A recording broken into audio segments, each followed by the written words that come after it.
Hi guys, it's Melissa. Thank you for joining into my channel. So, as you know, I'm like a mental health professional. I'm currently in psychology school, as I mentioned before, and I also am a sufferer of like mental illness. So today, what I want to talk about is basically part two of the children's sexual abuse. So, of course, y'all know the history of my cousin, but y'all don't know what I went through to look for her. Okay. So, my cousin was molested. Definitely was molested. She was removed from the home of my aunt and was completely drug infested in the environment.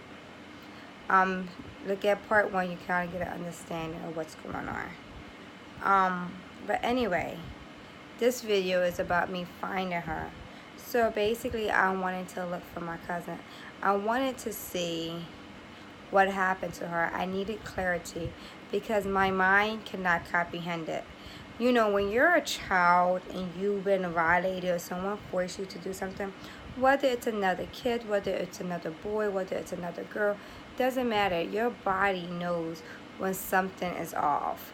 And that's what happened to me. My body sensed something was off. I just didn't know what was off. But I would get frozen up and stuck, and I would get stuck in my mind, and I was like trying to make sense out of everything that happened to me as a kid. Like why was I so scared? Like that did not make sense to me. So I went looking for my cousin. I gathered up information from my aunts and my cousins. Just so I can locate her. I had to like knock on people's doors. It was a lot I went through. I'm not going to go into the whole detail, but long story short, I did find her. I knocked on this one door and I was like, I'm looking for my cousin. She was adopted. They said she lived in this environment. And then the girl closed the door behind me. And she was like, I have something to tell you. And I was like, okay. I thought she was going to tell me something like, I don't know. I wasn't expecting this.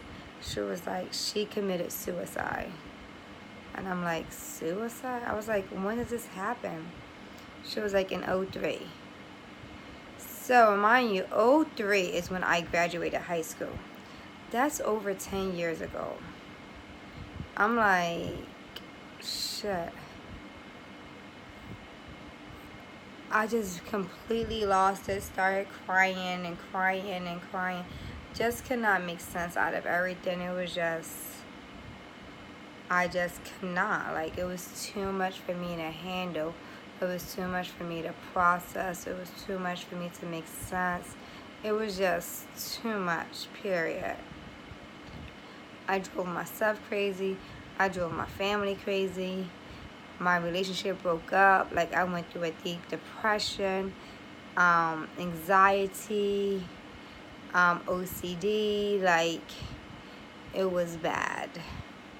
I went to her trying to find understanding or guidance, trying to figure out, like, make sense of all the pieces, because I couldn't make sense.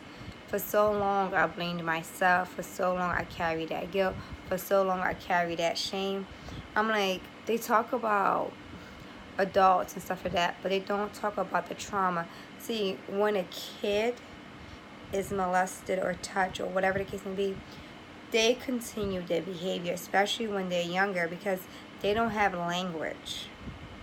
They don't have language. They're going to reenact what happened to them with other children that they trust. So that's exactly what happened. Doesn't matter whether the child's older or younger or older, whether it's a boy or it's a girl.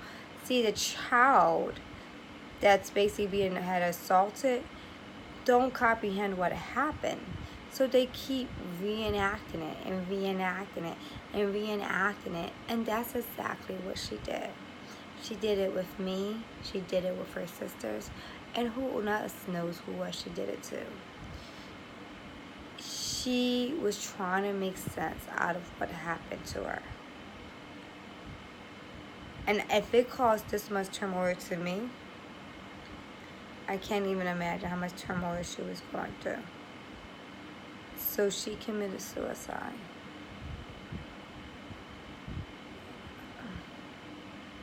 I'm going to end on that note. Please subscribe if you have any questions, concerns. If you want to know more of my story, please subscribe. Please ask. I'm a regular person. Ask any question you want. I'm open. Bye, guys. Thank you for listening.